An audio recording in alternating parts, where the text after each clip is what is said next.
Alright, YouTube. So we're back in my office again. And I was studying and got bored. Had to take a quick break, and I was up here, and I have a dresser that has a drawer full of stuff, and I was looking, and I found a couple things up here that I was like, oh, I have a couple things in here that I could look at that were the good and the bad. So I have something that I got for free that is awesome, really awesome, and I have something I paid for that I thought was going to be awesome and wound up just kind of disappointing. And I used it a lot, but it's still just disappointing. So the good we'll look at first. So the good is I forget where I went to a store one time, and when you bought a bunch of stuff, they were getting out these bags that had a bunch of swag in it, and in it was a Cold Steel Super Edge.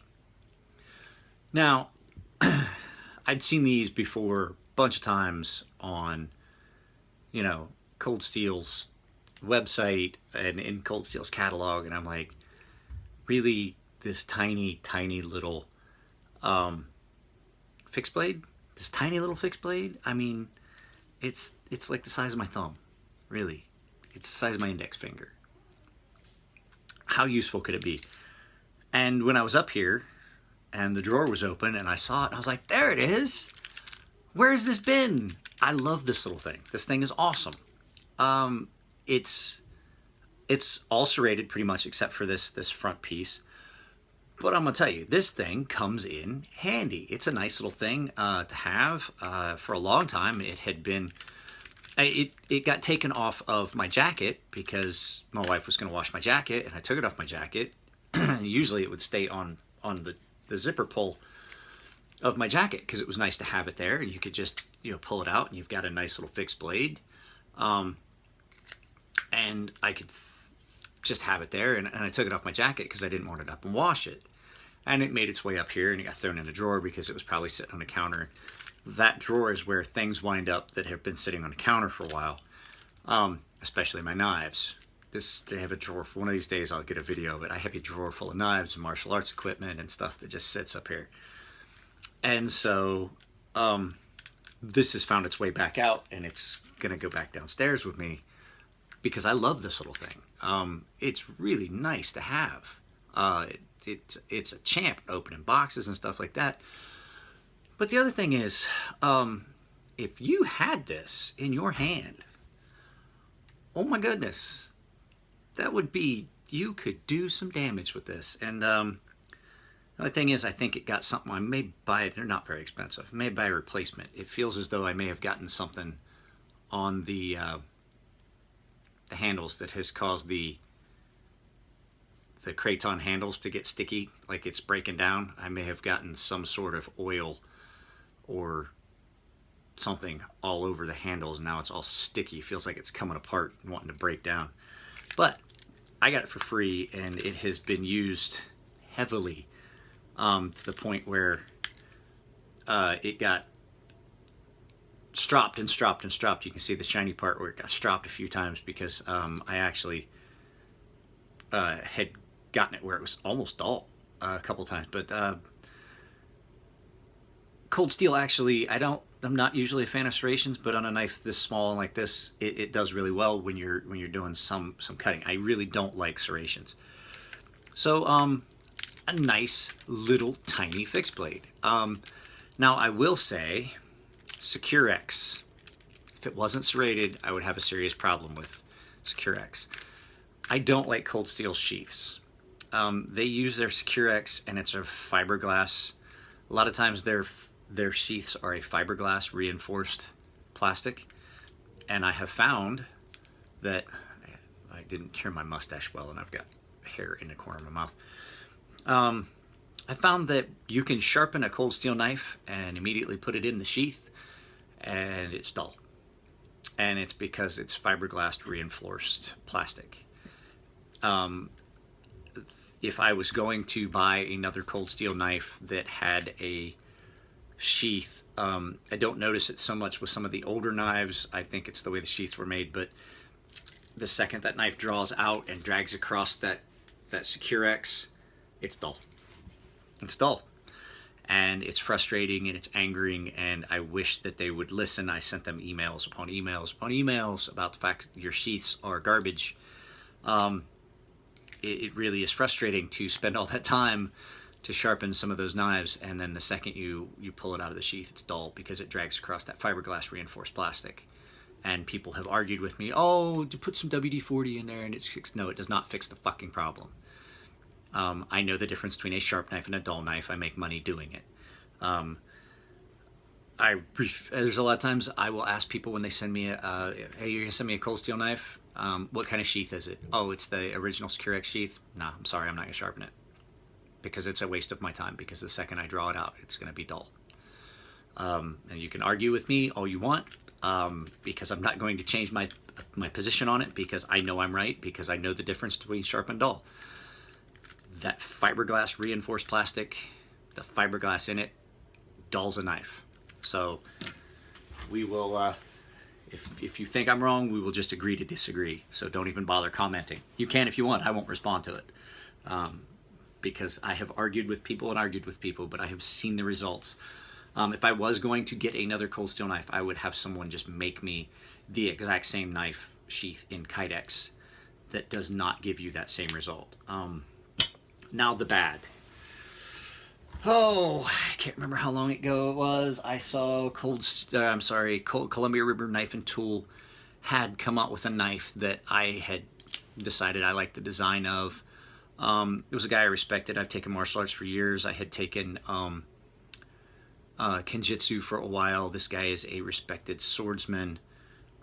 His name is James Williams. And he designed a knife for Columbia River Knife and Tool called the Heiho. And here's the knife. Now, I used it for a while, and I actually used it enough that I'd worn some of the markings off. I tried to repolish it, and it doesn't have any of the markings left on it. It's more of a traditional style tanto. It was a deep carry.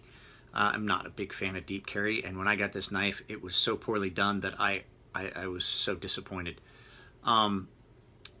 The G10, right there you can see cracked and was coming off.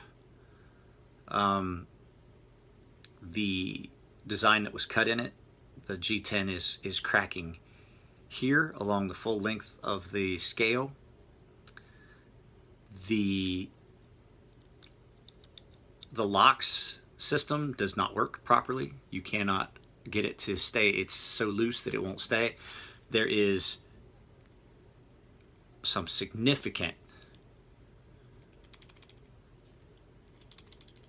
you hear that?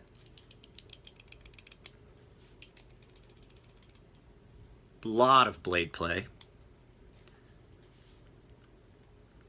A lot of blade play that way. The thumb stud, or the thumb plate, so wide that you have to take it off to sharpen it. Poorly ground. Wasn't sharp when I got it. Wasn't sharp at all when I got it. Everything about it was disappointing. When you do try to tighten the pivot, you try to tighten the pivot to take out some of that blade play. And I mean,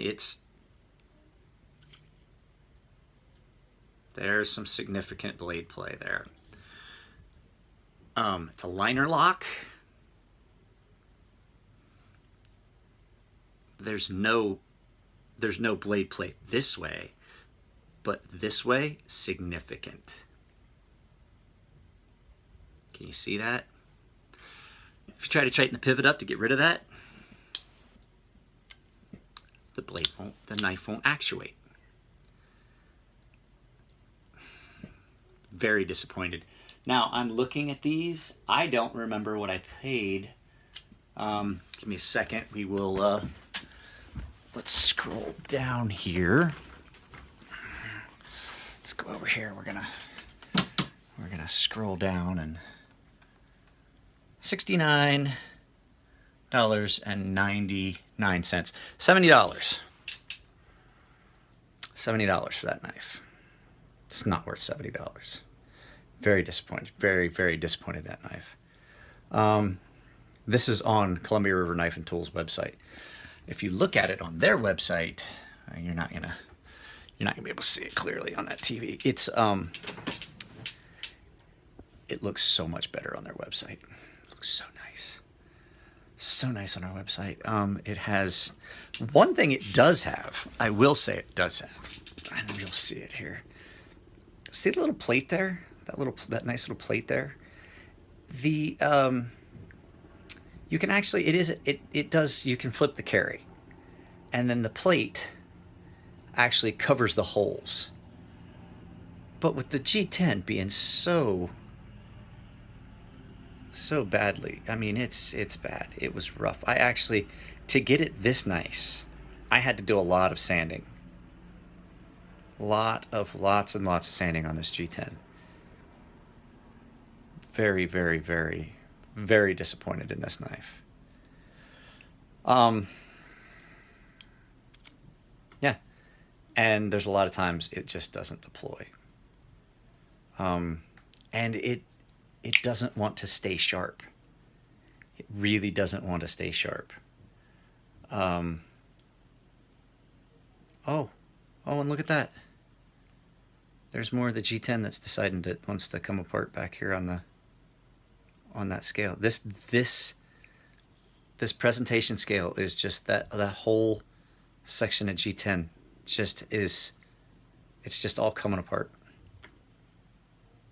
I never really carried it that much. There was not that much wear that this knife should have been trying to come apart like that. So let's put you back down over here. I'll be back over here. I'm coming back. I'm coming back. I was trying to find. I have a footstool. I have a footstool up here in my office where I can get comfortable. I'm trying to rearrange it because. There we go. So yeah, it was just very disappointing. Very, very disappointing knife from a company that usually does better work. So, yep, there's my little 12-minute rant. But yeah, Cold Steel Securex with any fiberglass reinforced plastic sheath that I've seen has a tendency to, the second you draw that knife out of the sheath, it dulls it. And every time, there is no break-in period where it gets better. It does, because the fiberglass glass is, it's just gonna dull your sheath. It's gonna dull your knife, I mean. So that's what we got, YouTube. You got me on a night where I got a little bit bored while I was studying for my insurance license. I really wanted to like this knife.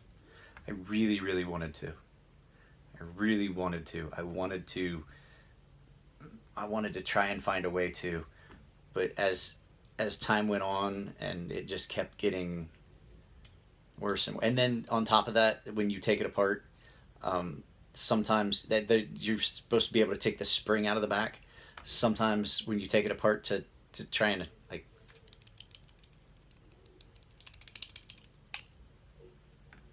horrible. Yeah, that can't even. I wouldn't even. Piss me off. Then you got this one, which I never figured I would like. I love it. And I forgot I even had it until I saw it in the drawer up there, which prompted me to. Sometimes there's things that you don't even think that there would be a reason or a cause that you would like it, and you fall in love with them. And then there's things that you're like, oh, I really want that. And then you get it and you're like, this is just hot fucking trash. Who signed off on, how did this ever leave the factory? How did I ever live without this? You never can tell with these. Thank you, Pooh Bear, for that. All right, guys, I gotta study some more. Talk to you later.